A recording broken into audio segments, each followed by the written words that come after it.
In the heart of Ludlow, tucked between a bakery and an old bookshop, stood a forgotten clockmaker's workshop. Its sign, Blackwell timepieces, hung crookedly, faded by years of wind and rain. Most people walked past without a glance, unaware that behind the dusty glass windows, time itself was carefully guarded.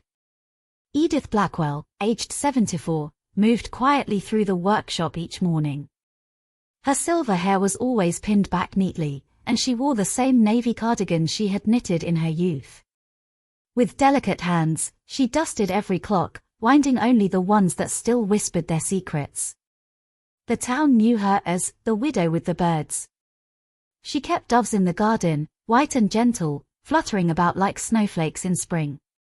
Children liked her, adults pitied her, and no one asked about the clocks.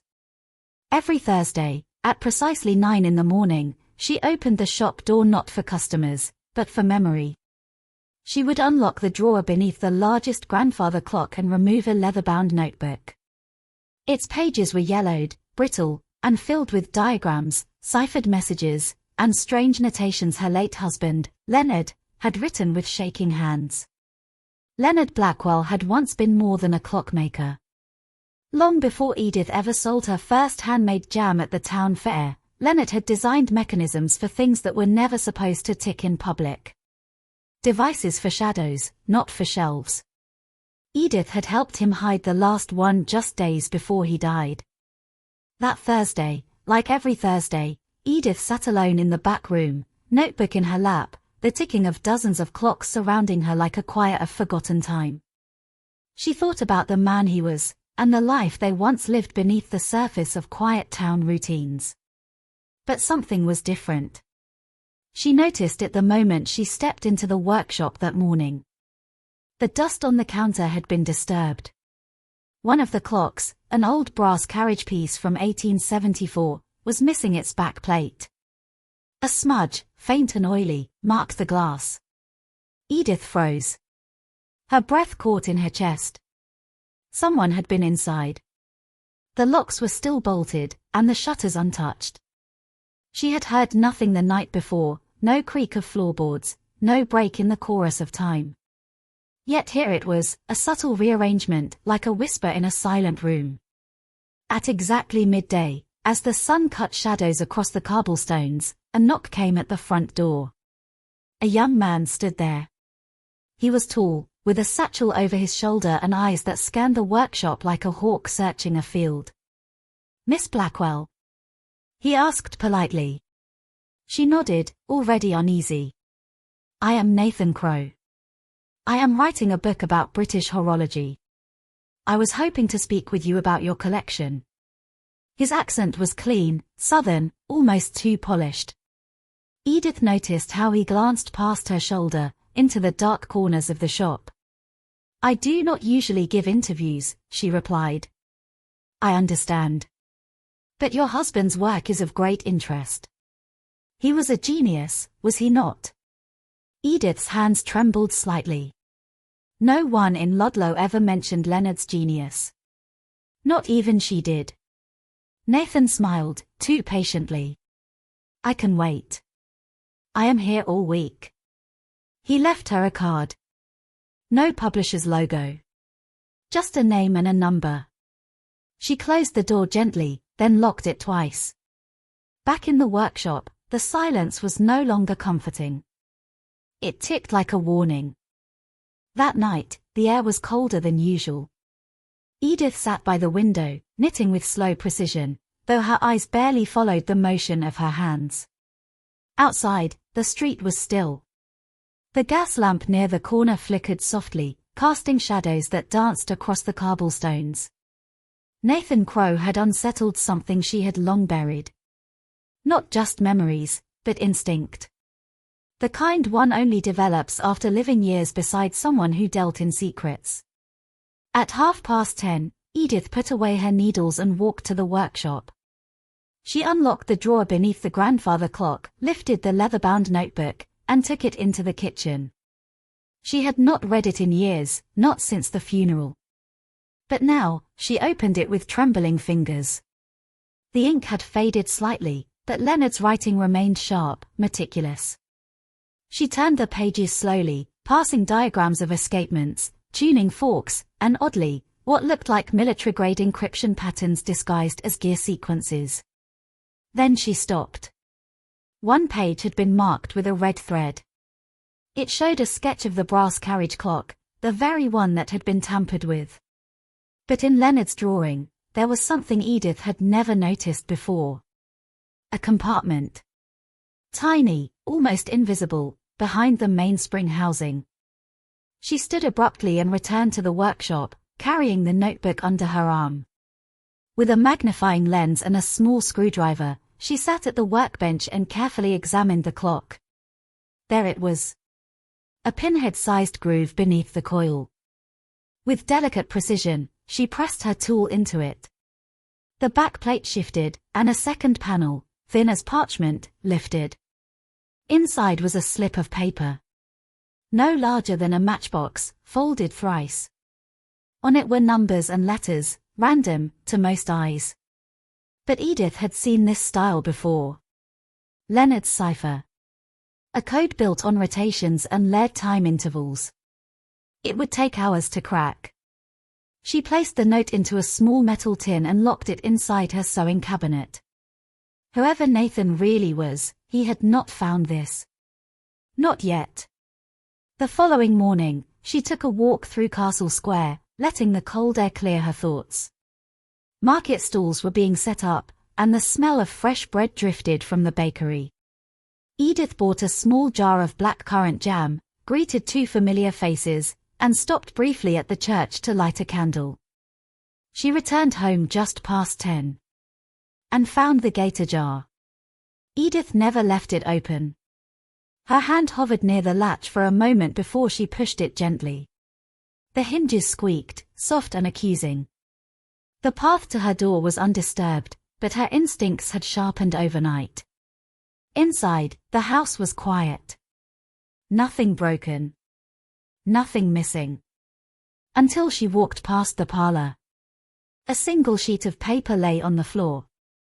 Not from her notebook, nor from any drawer she had opened. She bent down slowly and picked it up. It read, "The clocks will not protect you."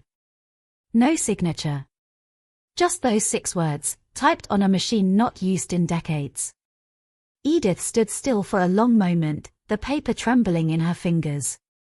Then she tore it once, twice, and dropped it into the hearth. She did not light the fire.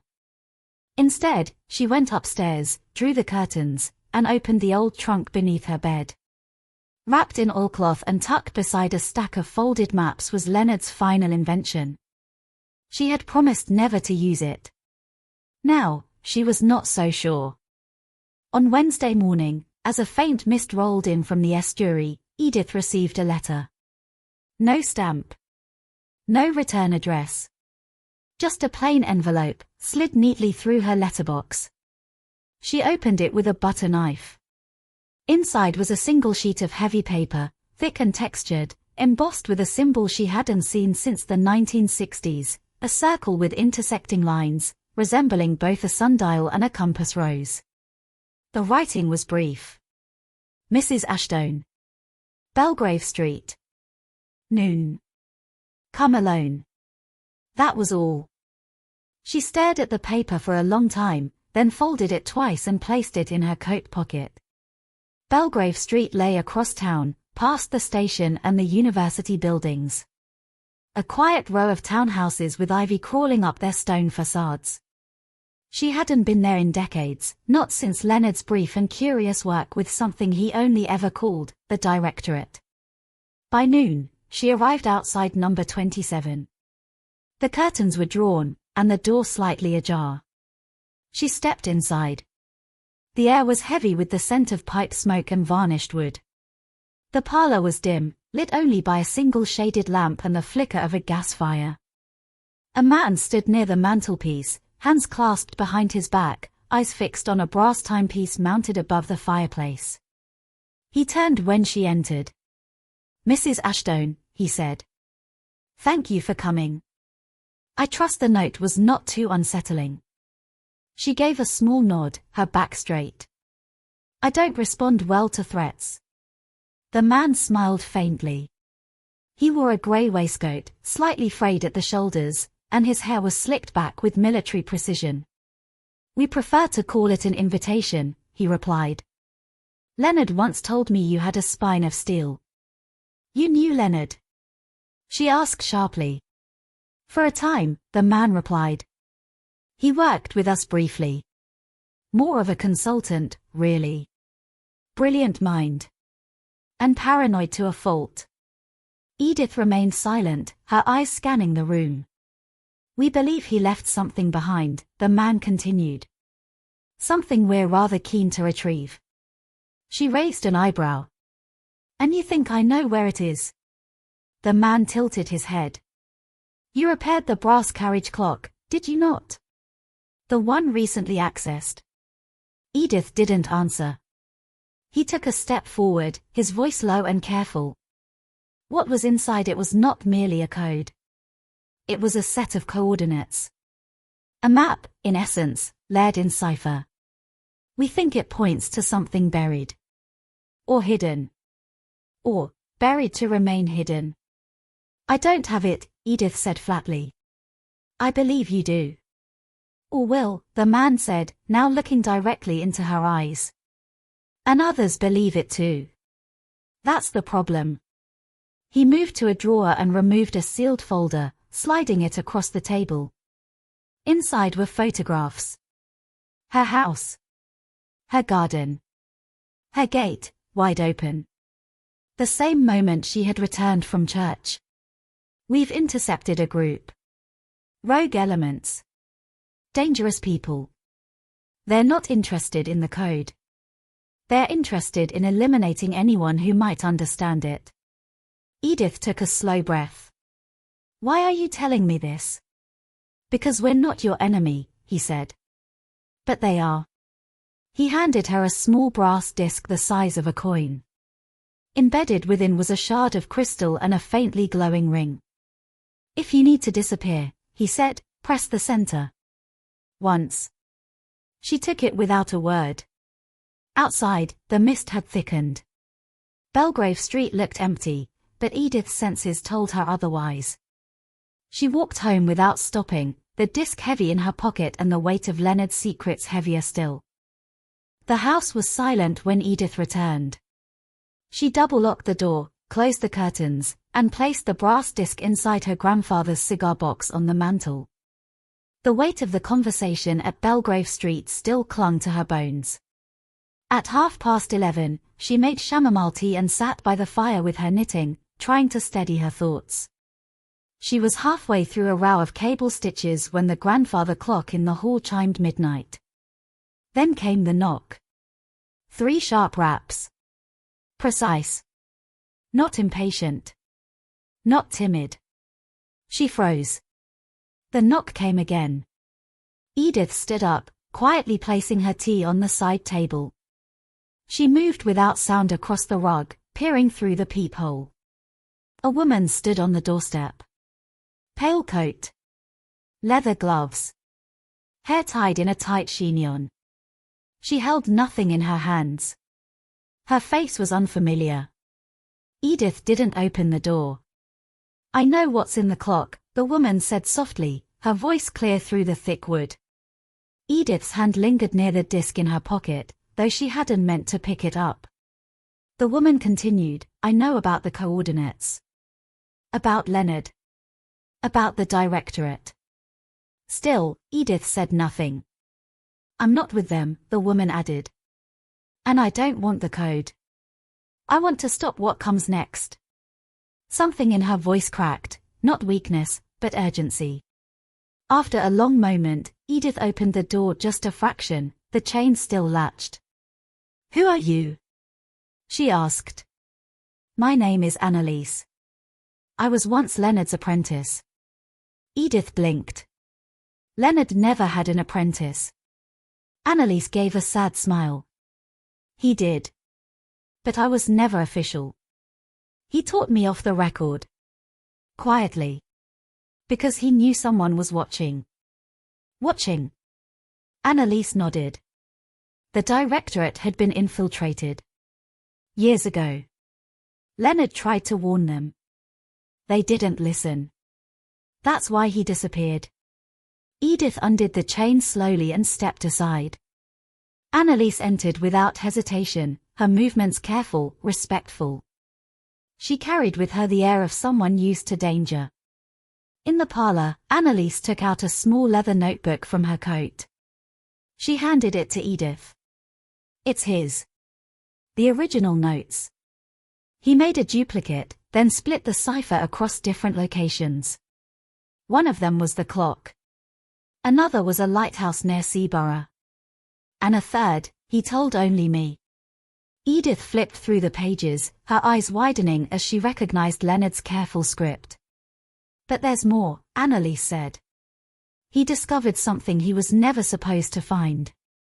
A prototype. A mechanism that doesn't just tell time, it anticipates it. Not quite prophecy, but close. Edith frowned.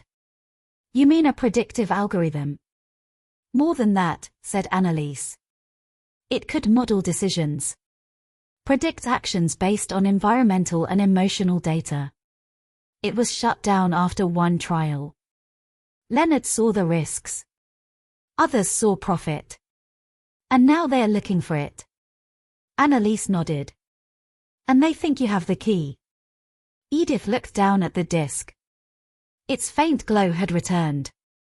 I never asked for any of this, she whispered. Neither did he, said Annalise. A moment of silence passed between them, the fire crackling gently in the hearth. Then Annalise spoke again. They'll come sooner than you think. We need to move before dawn. Edith's knitting lay forgotten on the chair. Without another word, she stood, walked to the mantel, and retrieved the cigar box. Inside, the disc pulsed once, as if it, too, knew time was running out. By the time dawn began to push a dull orange glow through the clouds, Edith and Annalise were already miles from Southport, traveling along the winding coastal road toward Seaborough. The narrow lanes were quiet, only the occasional call of seabirds and the distant crash of waves filling the silence. Annalise drove a battered Land Rover with a mechanic's calm, her hands steady on the wheel. Edith sat beside her, holding the cigar box on her lap, wrapped in an old tea towel. They won't have caught on yet, said Annalise, her eyes scanning the road ahead. But once they realize you're gone, it won't take them long. Tell me about the lighthouse, said Edith. It's not active, Annalise replied. Decommissioned in the 70s. Leonard knew the old keeper. He trusted him. And he left something there. Not something. Someone. Edith turned sharply to look at her. You mean a person? Annalise nodded. A man named Elias. Former directorate engineer. Disappeared just after the shutdown of the program. Leonard helped him vanish. And he's still there. He never left. Keeps the place running on generator. Doesn't trust the outside world. An hour later, they turned off onto a gravel track, past a broken signpost that read Marwick Head. The lighthouse stood alone on the cliffs, rising pale and tall against the misty sea. Its lantern was dark, but a thin trail of smoke curled from the chimney of the adjacent cottage. They approached on foot. The wind had picked up, tugging at their coats. The sea thundered below. Annalise knocked 4 times, 2 short, 1 long, 1 short. Moments passed. Then the door opened. A gaunt man with white hair and oil-stained hands looked them over. His gaze landed on the cigar box, and he frowned. Edith Mallory, Annalise said quietly. Leonard's granddaughter. Elias grunted and stepped aside. Inside. Quickly. The cottage was warm and cluttered. Old maps lined the walls, and copper instruments filled every shelf. A kettle hissed on the stove. Elias motioned to the hearth. Edith sat down. She felt oddly at home here, among gears and salt-stained paper. Elias spoke in a low voice. Leonard said this day might come. If it did, you were to be brought here immediately. Edith placed the box on the table. There's something in the clock. A disc. Elias didn't look surprised. Then it's time. He reached into a cabinet and retrieved a brass key on a long chain. He left 3 mechanisms. One in the clock. One buried beneath the lighthouse. The third, inside me. Edith blinked. Inside you? Elias unbuttoned his shirt to reveal a metal plate grafted onto his chest. An access port. Leonard trusted no one. Not even himself. So he designed the failsafe to require 3 parts, none usable alone. Why? Edith asked, breathless. Because what it unlocks isn't just dangerous, said Elias. It's tempting. They sat in silence as Elias fetched a heavy box from beneath the floorboards. He opened it slowly, revealing a curved device made of burnished steel and inlaid glass. A socket in its center pulsed faintly. Edith unwrapped the disc and slotted it in. Nothing happened. Then Elias inserted the key. A low hum filled the room. Lights blinked along the edges of the device. A small projection glowed into the air above it, maps, diagrams, shifting data points.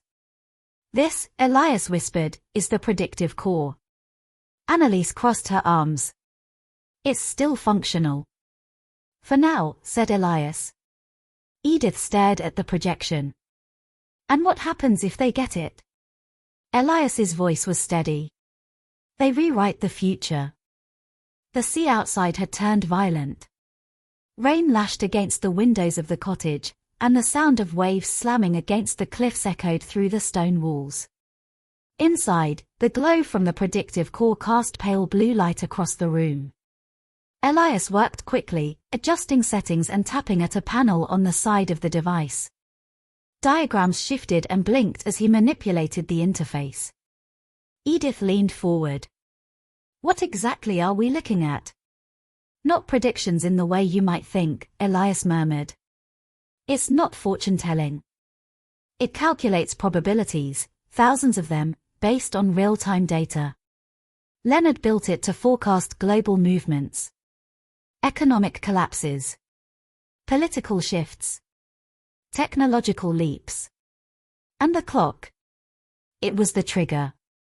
Once opened, it sent the first signal. A ping to anyone still listening on the old directorate frequency. Annalise stiffened. You're saying we just told them we've activated it? Elias gave a grim nod. They'll come now. And they won't knock politely.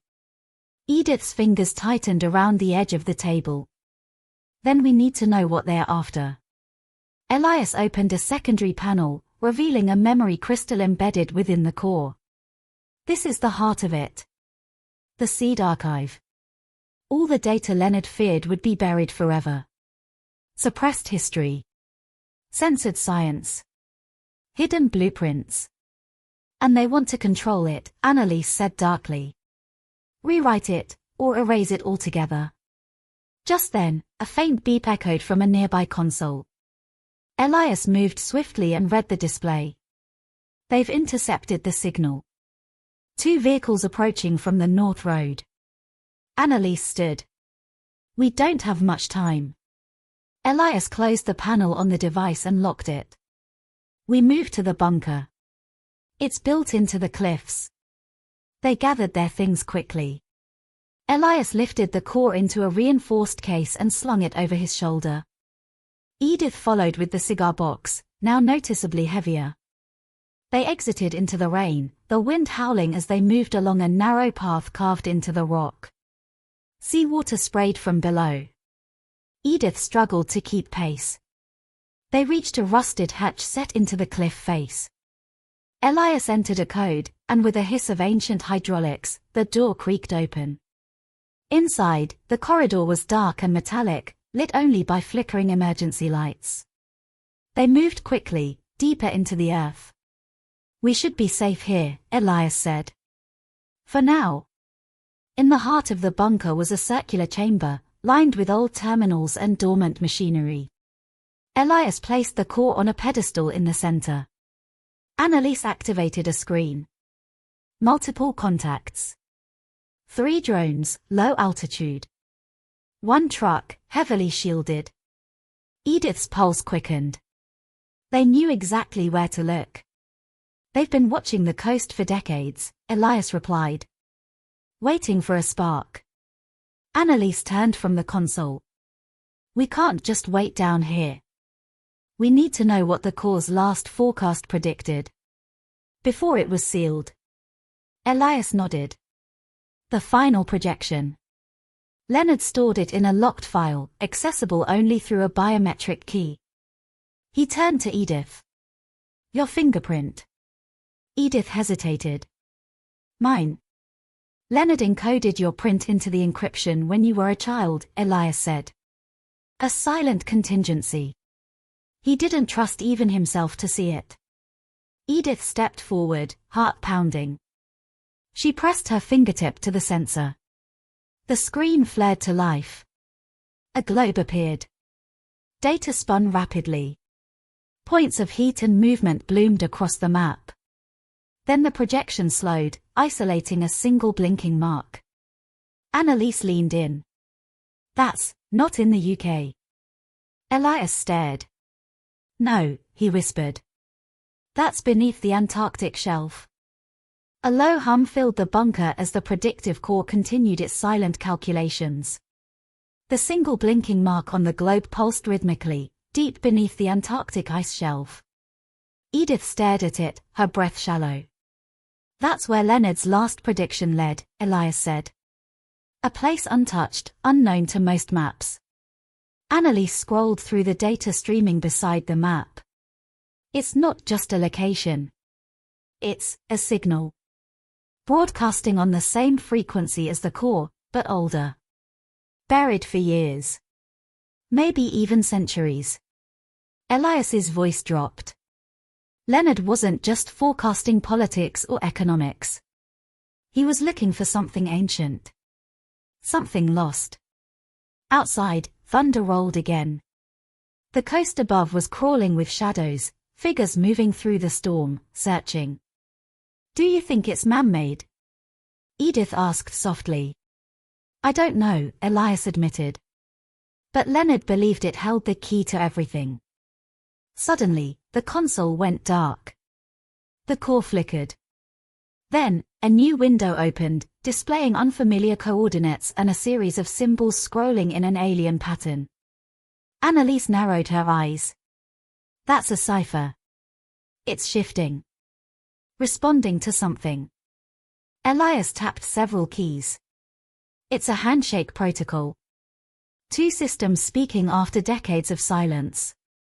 A sharp beeping interrupted them. Annalise rushed to the surveillance screen. They're here. Infrared shows 4 armed individuals moving through the cliffs. They'll find the entrance soon. Elias stepped back from the core. We can't take it with us. It's too heavy. If they breach the hatch, it's over. Edith looked between them. Then we send the data instead. They turned to her. I saw the old satellite uplink. In the west tunnel, she said quickly. If we connect the core, we can broadcast the coordinates. Even if they find us, someone else will know where to look. Annalise nodded, already grabbing cables and equipment. We only get one chance. They carried the core down a side corridor lined with frozen pipes and dripping condensation. The uplink terminal was coated in dust, but intact. As Elias connected the device, Annalise entered the encryption key. Edith stood by, heart pounding as she watched the blinking lights. The moment the connection stabilized, the screen flashed green. Coordinates. Data. Maps. Symbols. All streamed into the uplink. Then the lights went red. They're breaching the main door, Elias shouted. Annalise pulled Edith behind a stack of crates. Transmission is still running. We just need 60 more seconds. Gunfire echoed through the chamber. Stone cracked. Dust rained down. One of the crates beside Edith burst open. Inside, she glimpsed something wrapped in cloth. She pulled it free. It was Leonard's notebook. Bound in cracked leather. Pages filled with sketches and notes. The last entry was a drawing. A circular structure buried in ice. With symbols surrounding it, identical to those the Corps had sent. Suddenly, a blast shook the bunker. The floor lurched. Sparks burst from the terminal. The screen went blank. Silence. Elias checked the panel. His voice was hoarse. The transmission completed. The signal's out. Annalise exhaled. Then Leonard's secret didn't die with us. Edith clutched the notebook tightly. Somewhere, beneath the Antarctic shelf, something had awakened. The ice cracked beneath their boots as Edith, Elias, and Annalise stepped from the tail of the supply plane onto the edge of the Antarctic plateau. Wind howled across the empty expanse, white and endless, but they were not lost. The signal had guided them, through layers of encrypted data, across outdated maps, and past redacted military records, to this forgotten corner of the world. The transmission from the Corps had been received, not just by them, but by others. Still, they had arrived first. Edith tightened her scarf. The notebook trembled in her gloved hand.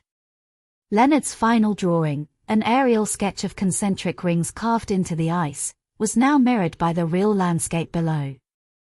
A black circle, faint but visible, stretched before them in the snow. Annalise activated the thermal scanner. There's a heat source. Beneath the surface. Still functioning after all this time?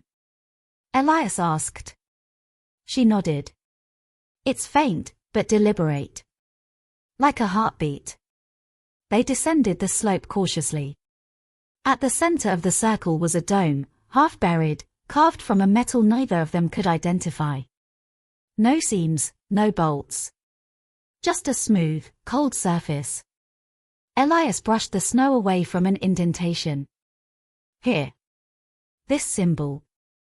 It matched the one etched into the last page of Leonard's notebook. Annalise tapped the panel. It's reacting. A pulse of light flickered from the metal. The snow around them began to melt in slow spirals. Steam hissed. Then, the ground beneath them shifted. The dome opened. A staircase descended into darkness. They exchanged no words. Just glances. And then, one by one, they stepped inside. The air was warmer, drier. The walls pulsed with a soft white glow. The stairs led them into a vast chamber that defied reason. Dozens of mechanical constructs, neither human nor alien, stood dormant in silence. Spiraling columns of data flickered above, suspended in magnetic fields. And at the center, encased in crystal, was another core. Older. Stranger. Edith stepped forward. She could feel it. A presence. Not alive, but aware. Annalise walked to the control console, her fingers trembling as she tapped the interface. This wasn't built by any modern nation. The language is proto-ciphered. Older than what we've seen. Elias was silent. Then he reached into his coat and removed something no one had seen until now. A pocket watch. Leonard's. He placed it into a small hollow at the console's base. The core lit up. Suddenly, projections filled the air, maps of the world, not as it was, but as it might be. Patterns of decisions, outcomes, migrations, collapses. But all curved toward one fixed point. A catastrophe. Annalise's voice broke the silence. It was never just about prediction. It was warning us. The ancient core, still pulsing, began to transmit.